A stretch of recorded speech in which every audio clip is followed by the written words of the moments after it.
Shalom, jumpa lagi di channel Klavos Malamoy, di mana saya berada di areal Pantai Baingkete, Kabupaten Sorong. Jemaat yang terkasih dalam Tuhan kita Yesus Kristus, marilah kita bersama-sama menikmati santapan rohani yang dapat memberikan kita kekenyangan dan kelegaan.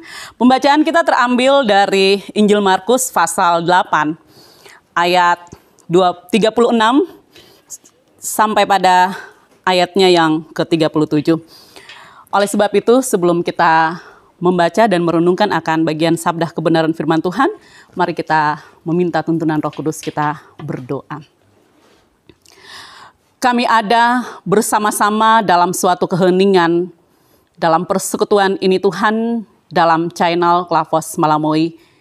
Kami sangat haus dan lapar akan firman-Mu yang akan senantiasa memberikan kami kekenyangan dan kelegaan. Oleh sebab itu, biarlah suara Tuhan memperdengarkan, isi hati-Mu dapat Kau nyatakan bagi kami.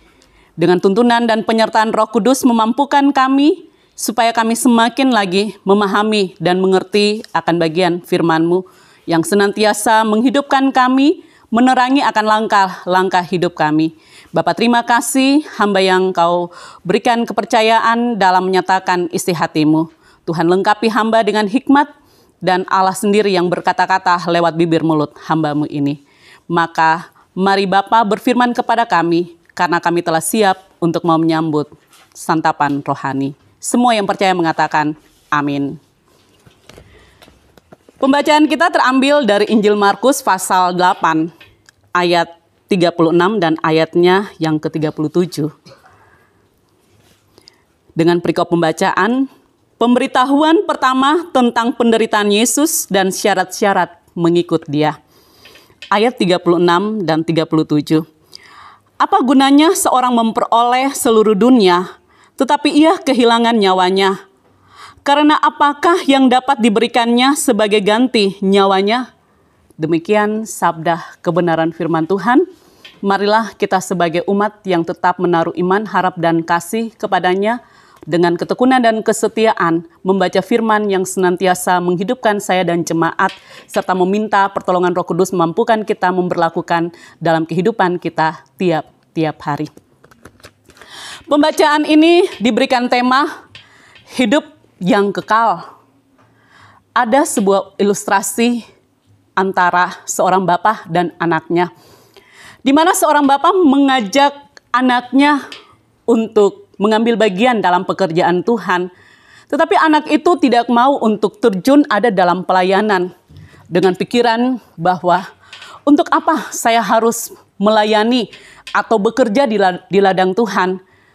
Di situ tidak akan memberikan saya kenikmatan, dan saya tidak akan mendapati sesuatu yang berupa wow yang berasal dari dunia. Bapak tersebut ketika mendengar jawaban anak tersebut, maka bapaknya membawa anak pada kitab Matius pasal 6 ayat 19 sampai pada ayatnya yang ke-20.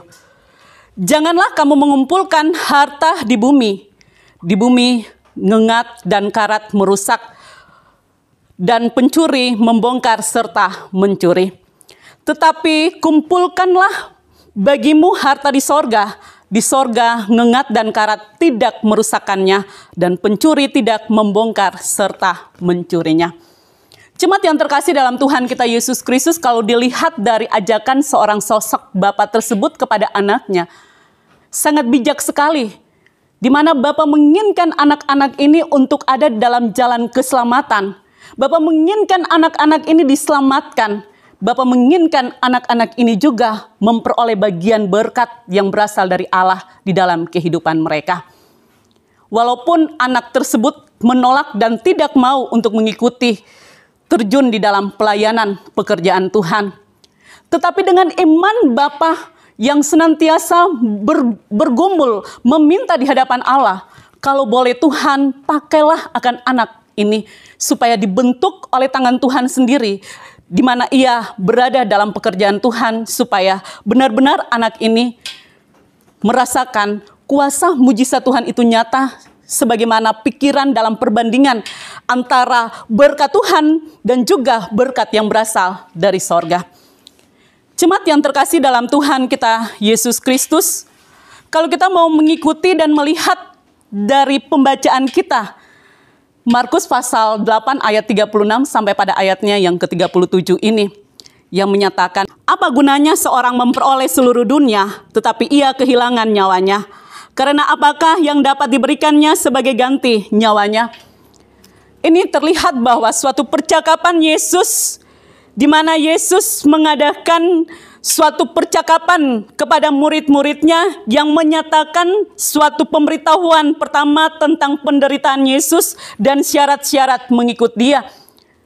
Orang yang mau mengikut Yesus, kita bukan hanya melihat dari kekayaannya, kehebatannya, kepintarannya, tetapi kualitas kehidupan sebagai pengikut Yesus itu yang terlihat sebagai contoh dan teladan. Karena ketika dia mau mengikut Yesus, Yesus itulah adalah contoh kehidupan di dalam kehidupannya, yang senantiasa ia harus menjalani dengan penuh sukacita, ketekunan, dan kesetiaan, dan berani untuk mau menyatakan tentang nama Allah di tengah-tengah dunia ini tanpa merasa takut, gentar, sebagaimana firman Tuhan menyatakan kepada kita pada 1 Yohanes pasal 2 ayatnya yang ke-17. Dan dunia ini sedang lenyap dengan keinginannya, tetapi orang yang melakukan kehendak Allah tetap hidup selama-lamanya. Hidup dalam dunia akan menawarkan banyak, setiap tawaran demi tawaran yang memberikan kita hidup tergiur, hidup tergoda. Karena yang dunia berikan begitu indah dan enak, tetapi itu hanya sesaat dan sementara. Kita perlu untuk merenungkan, mengikut Yesus ada janji-janji yang selalu ya dan amin ia akan berikan dalam kehidupan saya dan jemaat. Maka jangan kita takut, jangan kita gentar, jangan kita bimbang, jangan kita ragu, tapi mari kita ikut Yesus. Karena ikut Yesus ada janji hidup yang kekal yang akan ia nyatakan dan berikan. Kekekalan itu akan kita jumpai, kehidupan yang kelak nanti, di mana hidup mulai kita berada dalam suatu keteraturan hidup yang takut dan gentar kepada Tuhan.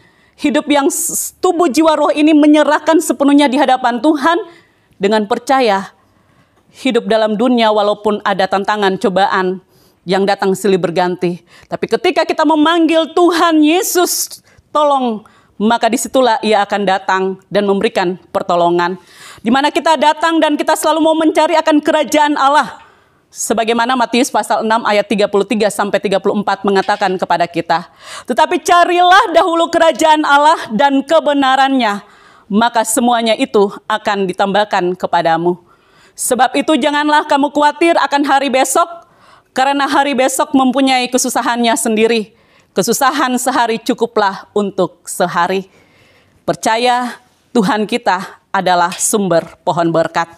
Hidup yang kekal kita ada dalam kedamaian, ketenangan. Kehidupan yang kelak nanti tidak akan merasa kesusahan dan penderitaan, tapi memiliki langit yang baru, bumi yang baru. Tuhan memberkati kita. Mari kita berdoa. Bapa, terima kasih Tuhan Yesus Kristus dan Roh Kudus untuk dapat kami memiliki hidup yang kekal.